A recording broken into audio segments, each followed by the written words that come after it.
করলা ভাজি করব আর তাতে আমার ছেলেদের চিন্তাটা একটু শুনেন।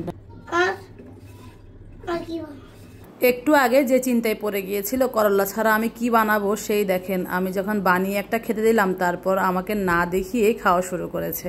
মাশাআল্লাহ, আলহামদুলিল্লাহ।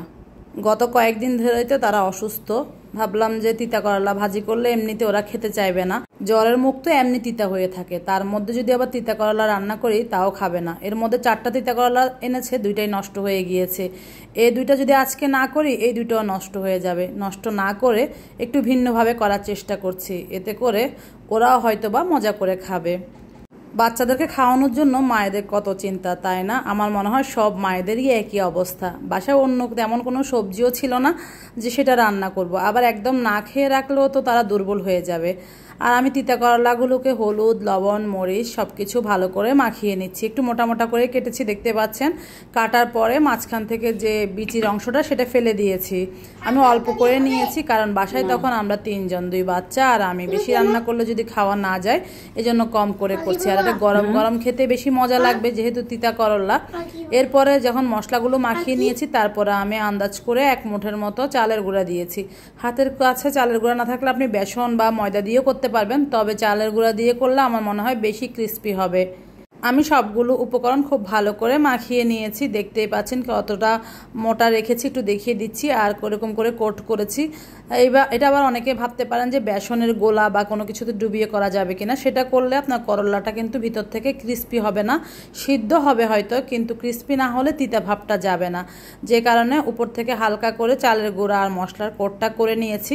এরপরে চুলায় আমি তেল গরম করে নিয়ে ওই মেখে রাখা করলাগুলো দিয়েছি। এগুলো যে মেখে রেখে দিতে হবে এমন কোনো ব্যাপার নেই, জাস্ট মেখে সাথে সাথে ভেজে নেওয়া যাবে।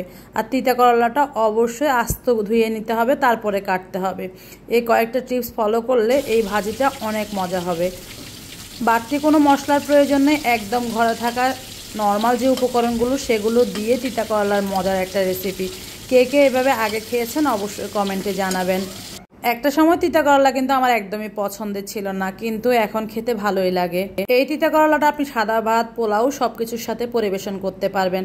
চাইলে মেহমান যখন আসে বাসায় তখন একটা এক্সট্রা আইটেম হিসেবে এই রেসিপিটি রাখতে পারেন। অনেকেই কিন্তু তিতা করলা খুব পছন্দ করে, বিশেষ করে একটা বয়সের পরে আর কি। তো বাচ্চারা পছন্দ করে না, কিন্তু এভাবে করে দিলে বাচ্চারাও পছন্দ করবে।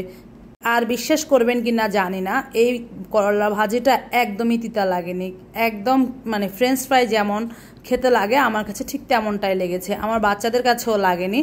আমার ছোট বাচ্চা তো দেখতেই পেয়েছেন আপনারা, ও কত চিন্তায় পড়ে গিয়েছে যে আমি আর কিছু রান্না করব কি না, শুধু তিতা করলা ভাজবো কি না। তো ওকে বললাম যে তো টেনশন করে না, আমি মাছ ভাজিও করেছি। কিন্তু শেষ পর্যায়ে মাছ ভাজির চেয়েও আমরা সবাই এটাই মজা করে খেয়েছি। তিতা করলাগুলো ভেজে মচমচে করে তুলে নিয়েছি একদম পছন্দ মতো। আপনি যখন দেখবেন এগুলো ক্রিস্পি হয়ে গিয়েছে তখনই তুলে নেবেন। এটা খুব ভালো করে ভাজতে হবে, ক্রিস্পি হতে হবে, তা নয়তো কিন্তু একটু তিতা তিতা ভাব লাগতে পারে। আর এরপরে আমি ওই একই তেলে কিছু পেঁয়াজ কুচি আর কয়েকটা কাঁচামরিচ কুচি ভালো করে ভেজে নিয়েছি একদম মচমচে করে। ভাজা পেঁয়াজ আর মরিচগুলো তুলে আমি করলা ভাজির সাথে নিচ্ছি, আর এটা আওয়াজটা একটু শুনুন কতটা ক্রিস্পি হয়েছে। এই ক্রিস্পি করলা ভাজি দিয়ে আপনি 1 প্লেট ভাত অনায়াসে খেয়ে ফেলতে পারবেন। বড় ছোট সবাই পছন্দ করে খাবে।